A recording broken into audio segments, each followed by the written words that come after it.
When the Buddha got enlightened, he exclaimed that this leaf contains the sun, moon, the stars, and everything. This leaf would not exist without the sun. And this leaf would not be there without rain. Earth, space, time, mind, everything is present in this leaf. Just as this leaf was never born, I too had never taken birth. We all have simply manifested. Therefore we can never die. We would only disappear. Entire universe is connected, and there is no duality in it, except oneness. This leaf, myself, we all are different forms of nature.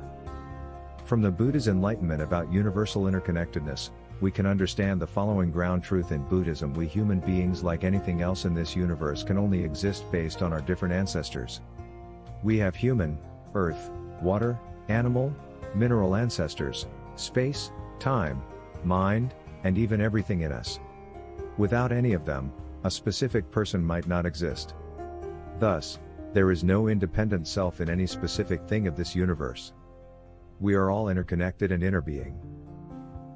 According to the Buddha, the entire universe is connected. And there is no duality in it, except oneness. We all are different forms of nature. There is no birth and no death.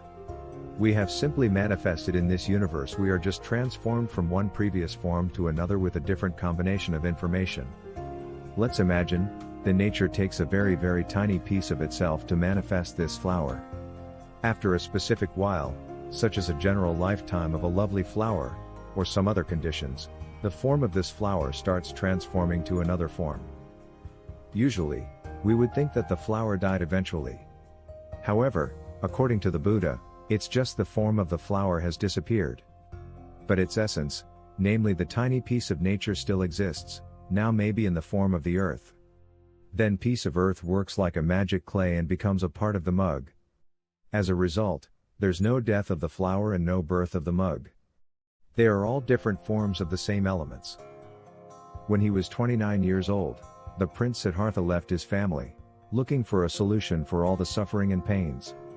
After years of hard research and meditation, he became the Buddha, who realized the truth that there is no birth and no death in this universe. We don't need to be afraid. The essence of our nature is purely joy and peace, and we have methods to retain them.